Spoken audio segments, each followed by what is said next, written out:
Welcome. Good noon. Welcome to our weekly spiritual spa, your Sunday spiritual indulgence. We're here to help you feel better if you're feeling bad, and to help you feel even better if you're feeling fine.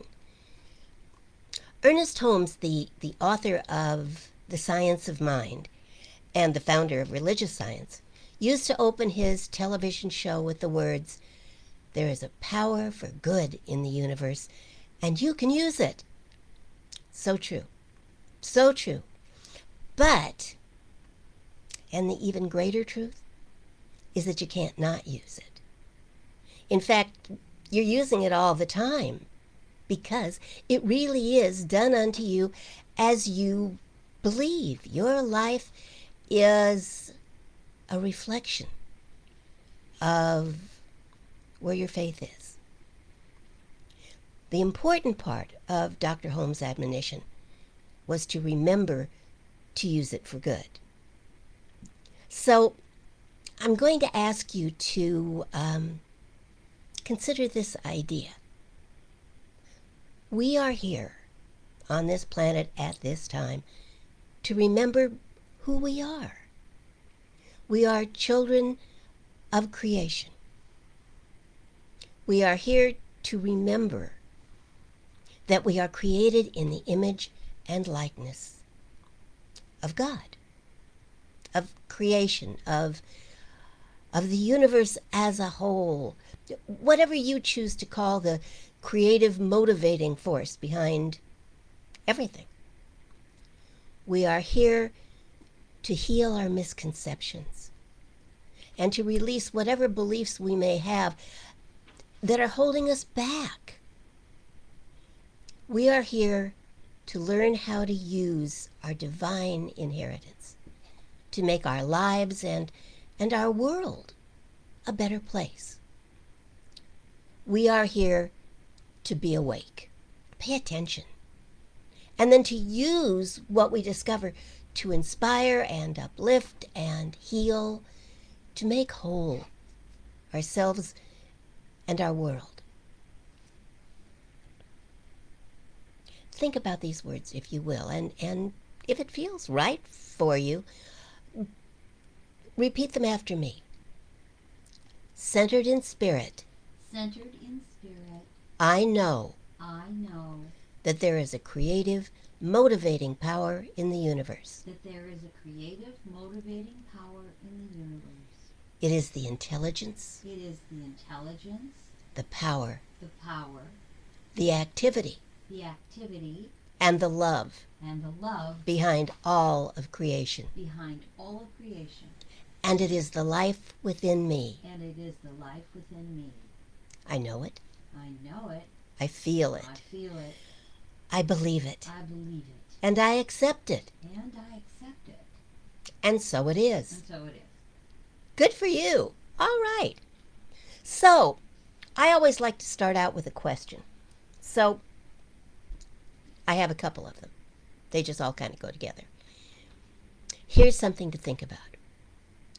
What would it feel like in your life to soar? What would that look like for you? Because it's going to be different for everybody. What do you think you need to do or to be to get to that place?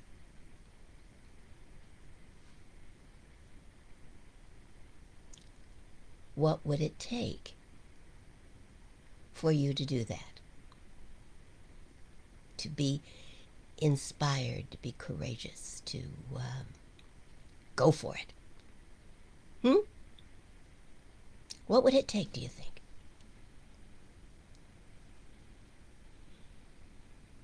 That's quite a bit.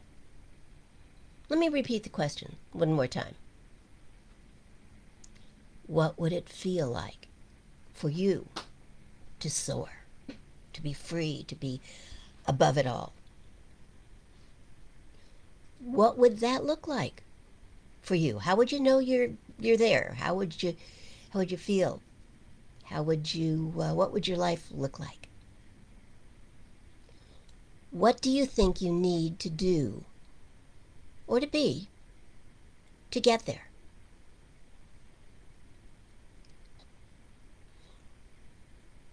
What would it take for you to do that? You soaring spirit, you. So I'm going to just jump on in and talk about what I'm going to talk about today. And then we can chat once we've done that. We can chat about what I talked about, or we can chat about what you'd like to talk about. But first, let's just see what happens, shall we?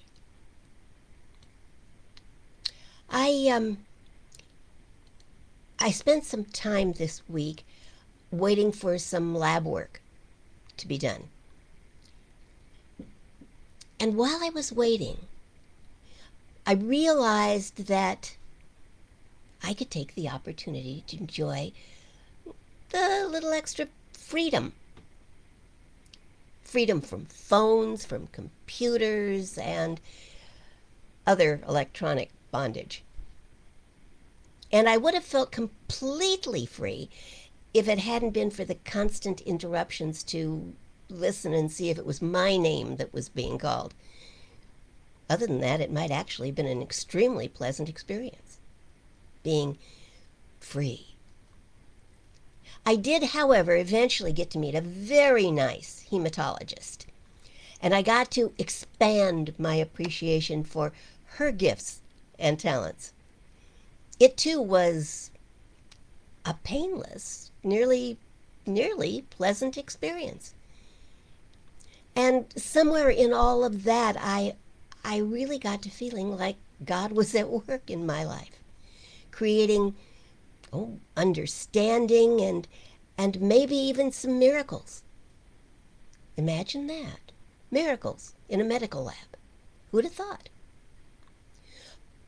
But then someone once said that the Spirit of the Lord is everywhere. So why not in a medical lab? I certainly felt it last week. And honestly, I can feel it now. Can you? The Spirit of the Lord is everywhere. Don't you know it's true? I know we can all feel it out there. In the sunshine, under the stars, looking at the ocean, walking in the forest. Which, of course, is why we tend to call this planet paradise. But it is also always present right here, wherever right here happens to be in the moment. That same person who said the Spirit of the Lord is everywhere also said freedom and liberty are also everywhere, if we could but see them. Freedom, like truth, is self-evident and self-propelling. Plato described it even a little more poetically. The soul, he wrote, in her totality, traverses the whole heaven in diverse forms, appearing when perfect and fully winged, she soars upward and orders the whole world. The imperfect soul, he wrote, losing her wings and drooping in her flight, at last settles on the solid ground, and there, finding a home, receives an earthly frame, which appears to be self-moved, but is really moved by her power. And this composition of soul and body is called a living, mortal creature. I'm not sure I ever thought of Plato as being a poet, but boy, that's some pretty words. So I'll get back to that soaring, fully winged soul in a few minutes. But I'd like to talk to you first about her sister, this supposedly imperfect soul. Being here together, focusing on our innate spirituality, we may be fully winged for a moment. But we all run the risk of signing off from this perfect place and finding a flat tire or an irritating driver or the flowers on the back deck dead because we forgot to water them. And, well, flying into those things, fully winged and all, we just might find ourselves molding, losing our feathers. And losing our feathers, we lose the power in our wings, and drooping in our flight, we are quite apt to settle back on solid ground or into our routines or our ruts or our jobs or our to-do lists, and finding a home there, or at least a familiar surrounding there, we are quite apt to forget that what empowers us is our soul. And then in that forgetfulness, we find ourselves grounded. Not centered, grounded. There is a difference. Shackled, bound, imprisoned. Big word. In bondage to old ideas, old formulas, old habits, old comfort zones. In this time together, in this specially set aside place, I know you are open and vulnerable. So let me break this to you gently. There's no magic here. Chances are slim that one of the people here is actually an angel in disguise. Nor are these people who are here with you spiritual, mystical beings sent by the big kahuna to gently guide your personal journey to spiritual transcendence. Nope. We're human. And among us, probably no white knights, no cavalry coming to your rescue, no saviors. In this place, you are responsible for your own experience. You are responsible for your own observation. You are responsible for your own revelations. And here's the good news. Not only can you do it, you actually come by it naturally. What happens here, and anywhere that helps you get right with your soul, is that in that space, you let yourself be. You guide yourself. You give yourself the freedom to experience and to express your own divinity. You put aside the stuff of the world and consciously connect your soul to the soul of the universe, to spirit, to that motivating power. And when you do that, you allow yourself to soar.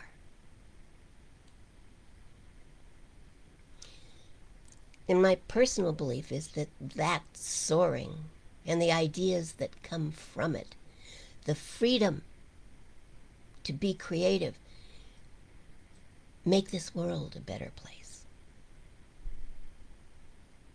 From the heights of spiritual awareness, we can see beyond the problems to the solutions. We can see beyond the momentary crisis to the overarching truth. We can correct the errors. And I believe we can right the world. Now, while we are writing the world, I'd like you to imagine a whole new world with all the wrongs righted. Imagine, if you will. Let yourself go there. A world that is not broken, not fighting, not diseased, not hungry, not living on the precipice of global warming or engulfed in a pandemic or, oh, well, just pick your favorite catastrophe. T.S. Eliot wrote, "We shall not cease from exploration." And at the end of all our exploring, will be to arrive where we started and know the place for the first time. So let's take a moment and explore this world we live in. We can look through a telescope at the vast universe or through a microscope at the infinitely small world out of which the entire universe appears to be created. Look deeply.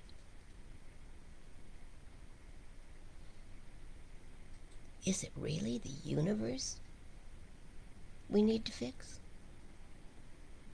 Is it? The sun, the moon, the stars, they're all doing pretty fine. The planet, without our interference, did just fine for millions of years. It's just the last couple of hundred that things have been kind of out of sync. The universe has one rhythm, one song, and it hums along just fine. It replenishes, it renews, it evolves naturally. From a universal perspective, God's in his heaven and all's right with the world. It's a great perspective. Robert Browning. God is seen God in the star, in the stone, in the flesh, in the soul, and in the clod. Well, that pretty much covers everything, doesn't it? You know, the mystics tell us that whatever is true of the universe as a whole must also be true of each individual as part of the whole. What they're describing is a hologram, a term taken from the Greek words holos, meaning whole, and gramma, meaning message. Imagine a holographic image of God. Oh, okay, because it's hard to imagine that what God looks like unless you kind of want to make him look like the guy in the Sistine Chapel. Imagine, if you will, a holographic image of the universe. Stars beyond stars, worlds beyond worlds, to infinity. And the image, if you will, is made up of billions and billions of images. Trillions. Whatever's the biggest number. One of those images is you. And within that image, the wholeness of the entire universe. You cannot be separated from it. Nor can it be separated from you. We are evolved from spirit. We are self-conscious, thinking, creative, imaginative centers within a living God, a living spirit. We need to do away with that picture on the Sistine Chapel and recognize that God is bigger than that. Because when we recognize that God is bigger than that, we will recognize that we are bigger than that. Not that any one of us is all that God is, but that all of us, each of us, is that creative power in expression. And in our own lives, we reproduce the universe in our own individual little world, in the world of our daily affairs. Our nature is God's nature. We are creative. We can make and destroy worlds. We have, haven't we? Within each of us are the same attributes that we see in the world around us. The power to replenish, to renew, to evolve.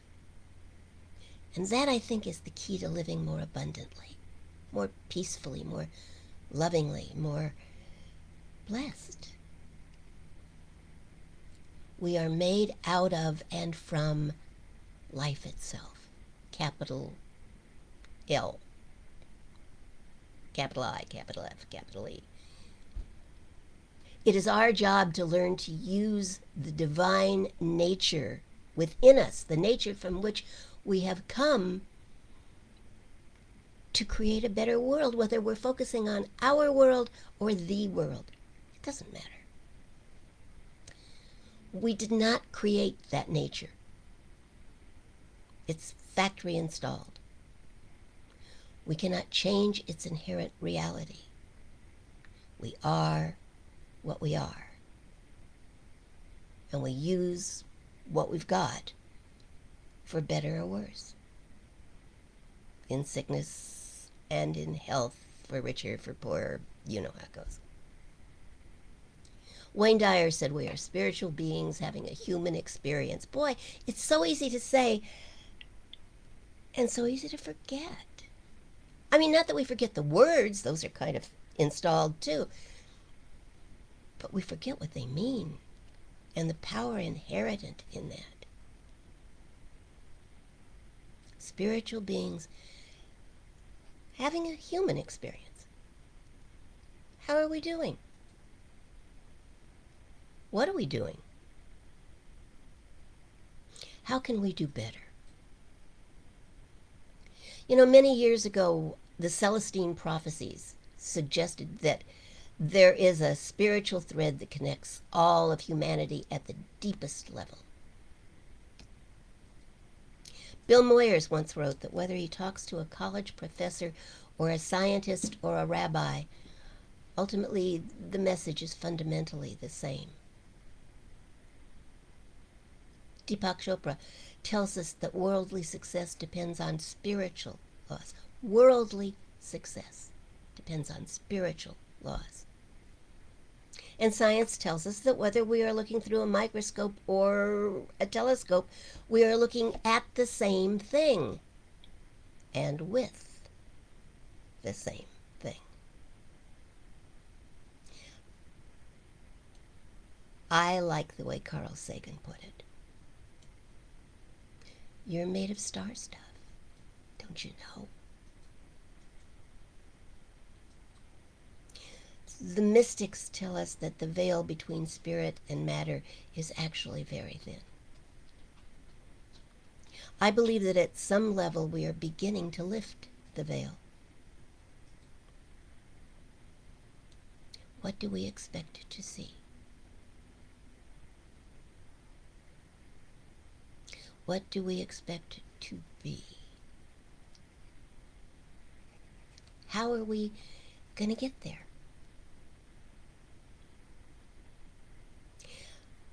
Most of us were told as children that the two taboo subjects in polite society were religion and politics.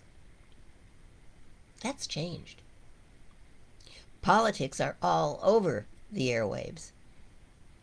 And spirit is on our minds and on our bookshelves and on the bestseller lists, on our televisions in prime time. We are taking the best of the best, the names and personalities of the gods of ancient times, and blending them with the Judeo-Christian God, and contemplating all of that when we stop and meditate. We meet in temples and mosques and synagogues and ashrams and churches and cathedrals and storefronts and online, looking for the real God, and thinking that if we find it, we can recreate our world. We are well-intentioned, but we look too far away for reality. God is not a man in the clouds, out there, somewhere, removed. God is a force as near as our breath. Creation is as close as our next thought. What we are searching for is all there is. And it can be found looking through the telescope or the microscope or the looking glass. If it is all that there is no place that it is not. God, spirit, life is all there is. And it is perfect all the time. Not always nice or right or the way we think it should be or the way we want it to be. But for each of us, it is always what we believe it to be. It is the perfection in this that we have to come to see. The greatest truth in this world is all around us. But it is also spiritual and invisible. Though it makes itself seen, it shows itself through all things, everywhere, all the time. We are surrounded by a living God, a force for love, a force for healing, for joy. Yet we look for proof of the God of mythology. So we pay lip service to faith, and too often we live in fear.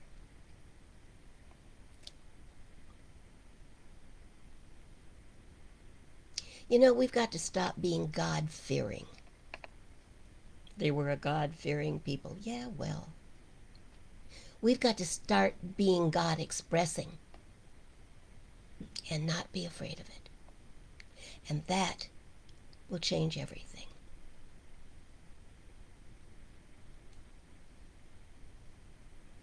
T.S. Eliot said, "We know too much and are convinced of too little." When we are willing to see a greater truth, we will live in a greater world. We will live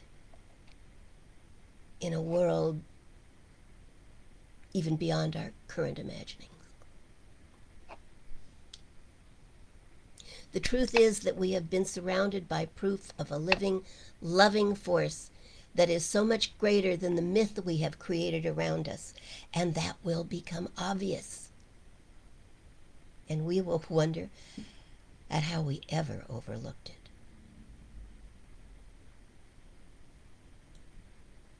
Ernest Holmes said the world is saturated with divinity, immersed in reality, and filled with possibility. We've got to take this divine possibility and mold it into a very present, very real, very visible actuality in our everyday experience. We've got to learn to see the good and be the best. And we must be courageous enough, large enough to love, not to hate, to embrace and not reject, to accept and not arm, to understand our differences and celebrate our similarities. This is the way to freedom, the path to peace and happiness, joy, healing. Of all the seekers throughout the ages, those who have come the closest to living their own divinity are those who have seen the world for what it really is and have reveled in it and loved those who inhabit it.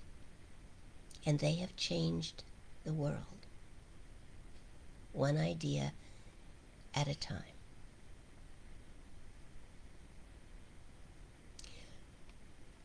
John 12:32. And I, if I will be lifted up, will draw all men to me.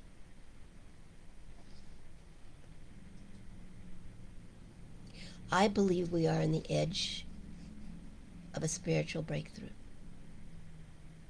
the threshold of a whole new world. The veil is very thin. And if we will lift up our eyes from the headlines and the conditions, if we will push aside the appearances and demand that the truth be revealed, then we will lift the veil.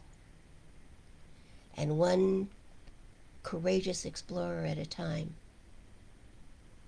we will be healed and we will heal. We will be whole and peaceful, as will the world we inhabit. Wordsworth wrote that we come trailing clouds of glory from God, who is our home. If we are willing to put aside our littleness, our fears, our doubts, if we are willing to allow our hearts and our minds and our spirits to soar, then we will finally cease from exploration. And the end of our exploring will be to arrive where we started, with God, who is our home. And we will know this whole new perfect world for the first time.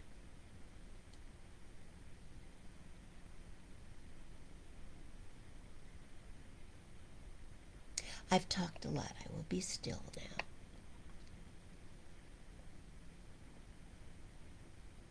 In my heart, I hold a prayer just for you. I wish you the freedom of soaring, the joy of soft landings, and the awareness that the Spirit of God is everywhere,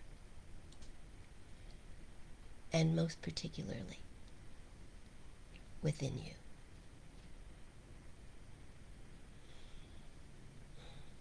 God bless.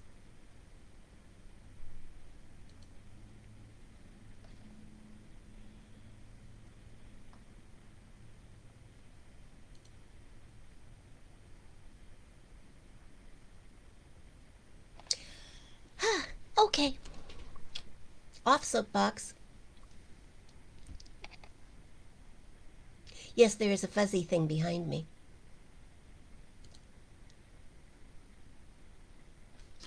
It's my little stuffed buddy here. I just felt like I needed something behind my back today. Not that it hurt, I didn't want to sit all the way back. So Lammy has come to visit. So what do you think?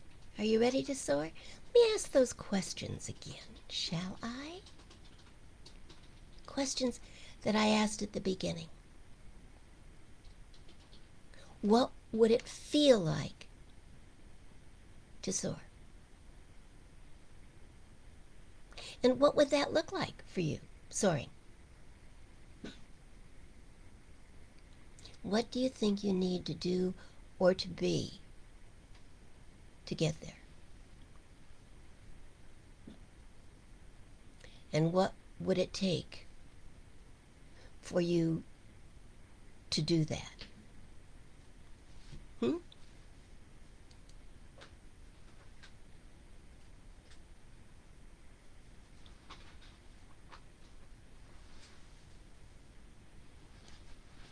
I love your notes to each other.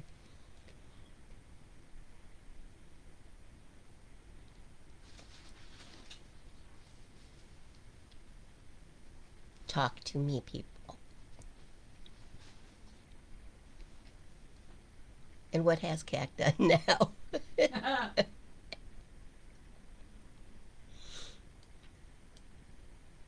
She's always up to something. I know that. I understand perfectly. She is always up to something. So what has she done now? Or what has one of her books done? Uh-huh. Uh-huh. I kind of tend to think that might be it. She did a live interview yesterday. That's going to be played back on Thursday. Uh-huh. With Spirit the cat. It wasn't Spirit's interview. There was a person interviewing both of them. You had to be there. But it should be very fun to listen to. So if you get a chance, Cac, post a link to that so that people can tune in on Thursday. So, what would soaring look like to you? What would your life look like if you were soaring? Come on, don't make me do all the work. Let's jump on in there and help a girl out, please. What does soaring look like to you? And what would have to happen for you to be able to do that? And while you're at it, how about any prayer requests? Because if you'll accept prayers for it, we can pray for your soaring. Let me know.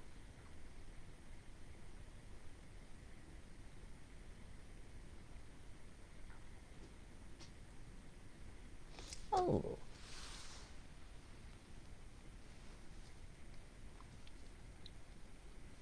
So my planner has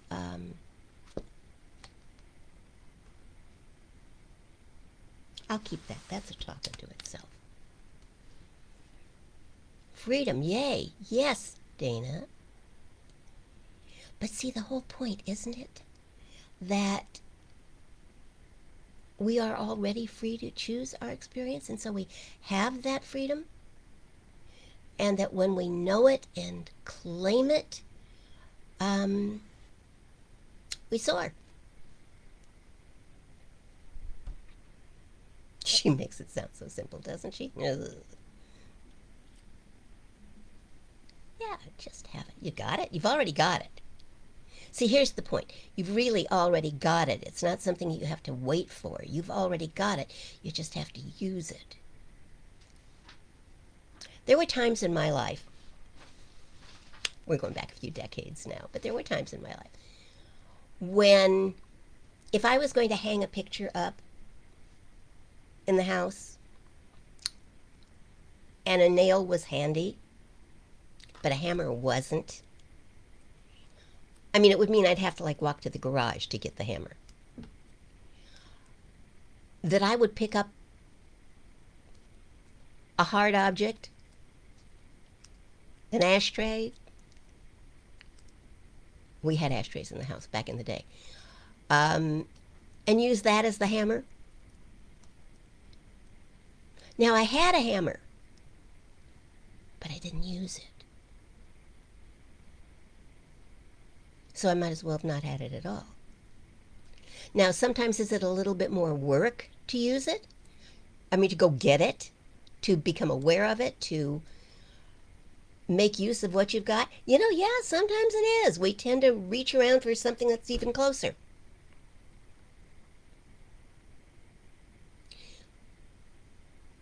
But that doesn't mean we don't have what we need. It just means we're sidestepping actually using it. And that is not always the best way. I still want to know what's Cac's fault. Because I'm Snoopy. Not the dog, just Snoopy. So, talk is complete. Talk to me about what's going on in your life.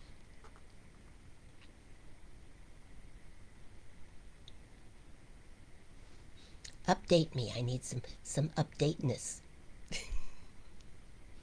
Let me know what's going on. Let me know what to pray for.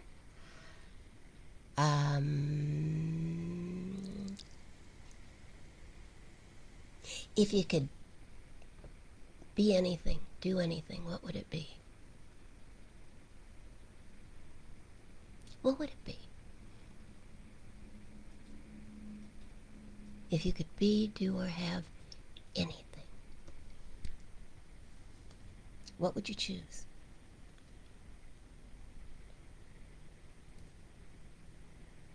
Because you can. And prayer turns that loose. That idea, that thought, that creative juice loose in the universe. So I think prayer is not about beseeching God for something that you think God is holding out on you, but more about claiming your power as an individualized expression of the infinite to create what you choose in your life. Your power to be beyond a victim, be beyond at the effect of other things and other people, but being a creative, motivating power in your universe. What you think?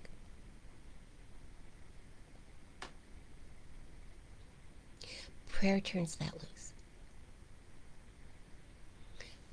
Prayer plugs that power in to the source. It's been my theory for years, and the wonderful Lloyd and Barbara Cooper even wrote a song about it. The universe is saying yes. The universe has a one-word vocabulary. I believe that. The power in the universe, that which we tend to call God because we feel the need to give it a name so we can talk about it, says yes. But it doesn't say yes to what you want or what you think you should have or what you feel you deserve. It says yes to what you believe. So what do you believe in, my dears?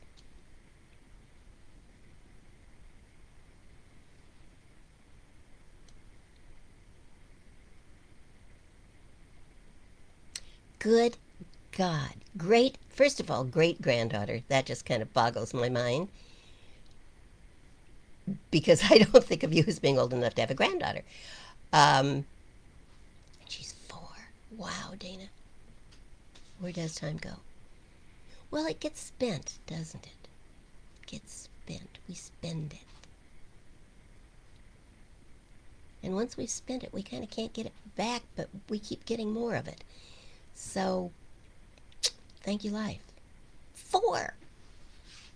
God.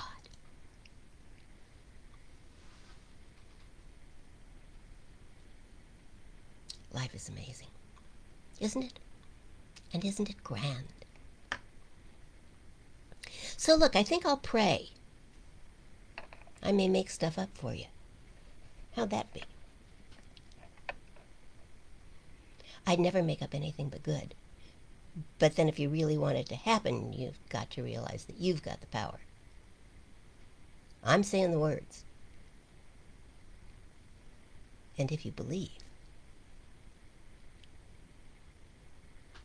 then the power sets in. So let's take a moment, shall we? Close your eyes if that's comfortable for you. If it's not, just soft focus. The whole point is simply to soften your senses to the outside world and to go within, to touch the face of God, to be one with your spiritual center, to be centered in spirit, to recognize that spirit is all that there is. Spirit, that creative force behind everything, within everything, that is everything, is all that you are. You're not separate from it. You never have been.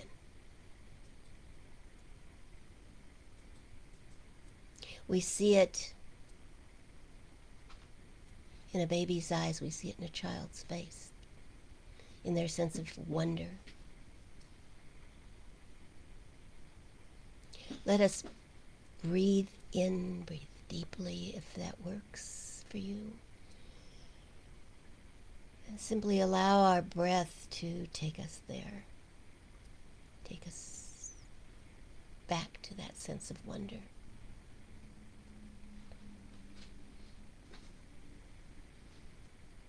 To that creative, unlimited, unbounded force that is the Spirit within each of us, that shines through so brilliantly, so perfectly, as we allow it and believe it to be. And I know that that power lives and breathes and moves and creates and loves and heals in and through each of us. That we are not separate from it. We do not need to call it in. We need simply to be aware of it.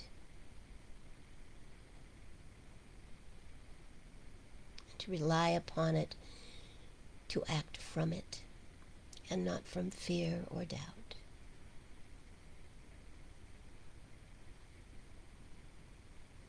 I know for each of us that that power is in this moment activated and ready to go to work. And so according to each of our needs and our desires and our dreams, it begins now to transform, to heal, to uplift, to inspire, to open doors and passageways that we had not seen before, and to make things whole. To assure that we live our lives in divine right order. That we make the right decisions, that we create things that work, a world that works, a life that works. That we are surrounded by and immersed in the spirit of creation itself. And when we know that, as we know that, and we know it now, we are whole.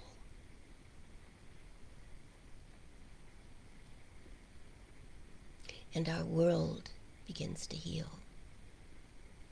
Solutions are found to the world's problems, And what needs to be done is initiated now, starting right now.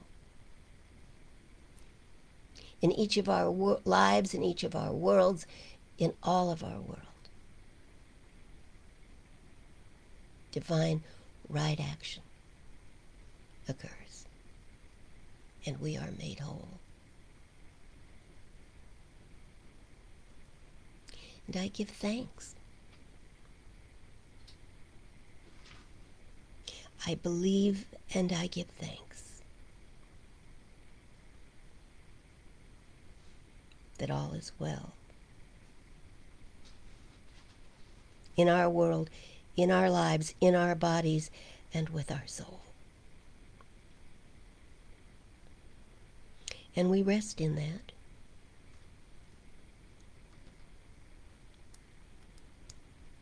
Today, fear dissipates.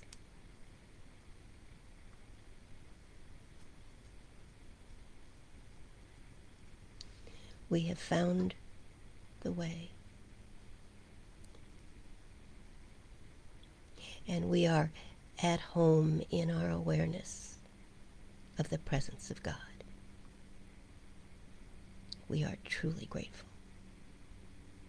And we let it be so. And so it is. So it is.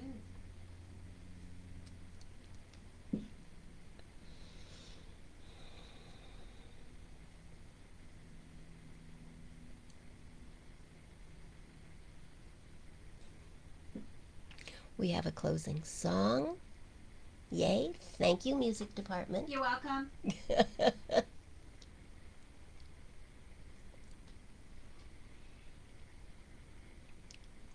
Do we have the information that we need for Thursday? Not yet. Not yet. Okay. I'll post it when I get the main. Okay. Okay, so check CAC site. Check back here. We'll put it here too. And you can listen to the interview with Mombly and Spirit. It is pretty delightful. I love you. I wish you a great rest of the day and the days that follow. Know that wherever you go with God, because you can go no other way. Accept that and let it be so. And so it is.